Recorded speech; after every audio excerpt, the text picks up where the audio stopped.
Meditations for every day in the year by Bishop Richard Challoner. November 12th. If any man would come after me, let him deny himself.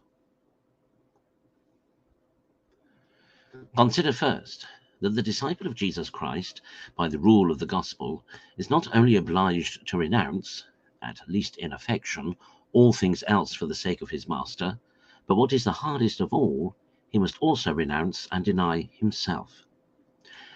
And this his renouncing of himself is absolutely insisted upon by our Lord as the first, the most essential, and the most indispensable condition for everyone that would come after him and belong to him.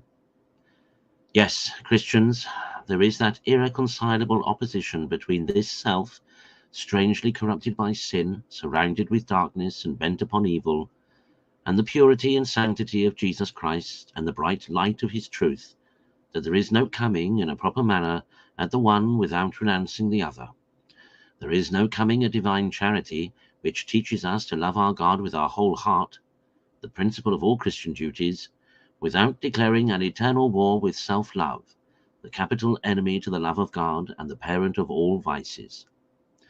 And therefore we are not only commanded in the gospel to renounce and to deny ourselves in order to follow Christ, but also to hate ourselves, or, as it is expressed in the original, Luke 14:26 and John 12:25, to hate our souls in this world in order to save them in the next.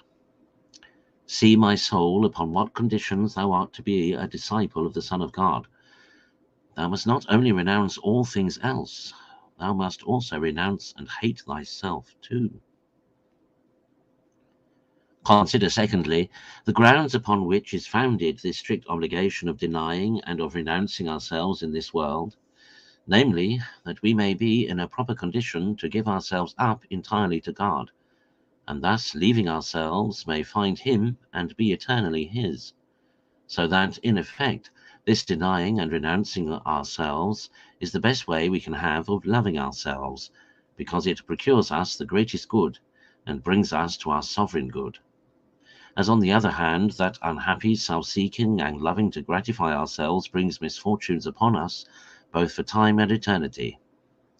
If then we are to renounce the affections to all things else in order to follow Christ, lest the love of them should divide our heart and take it off from him, how much more are we to renounce self-love for the love of him, as being much stronger than all our other affections, and far more apt to captivate our heart and shut out the love of God?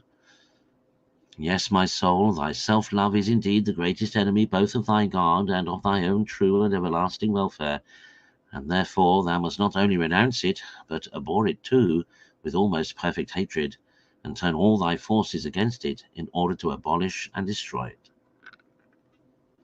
Consider, thirdly, and attend to the sentiments of a great servant of God upon this subject. Quote, "My son, thou must give all for all, and be nothing of thy own. Know that the love of thyself is more hurtful to thee than anything in the world. Thou canst not possess perfect liberty unless thou wholly deny thyself. All self-seekers and self-lovers are bound in fetters, full of desires, full of cares, unsettled and seeking always their own ease and not the things of Jesus Christ, but oftentimes devising and framing that which shall not stand. For all shall come to nothing that proceeds not from God. Take this short and perfect word, forsake all, and thou shalt find all. Leave thy desires, and thou shalt find rest.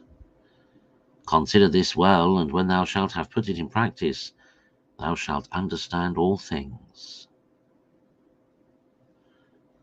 From the Following of Christ.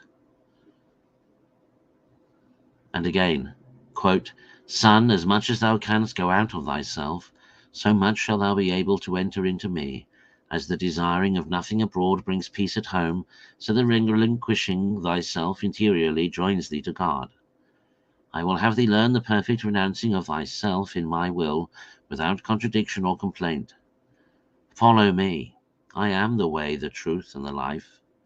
If thou wilt be my disciple, deny thyself." Close quote. My soul, let these be thy sentiments also, and strive to conform thy practice to them. Conclude, to give up both thyself and all things else to follow Christ, and by following him to come at thy sovereign good, and to enjoy him for all eternity. If thou wert to give 10,000 worlds to purchase such a treasure, all that thou wouldest give would fall infinitely short of the value of it.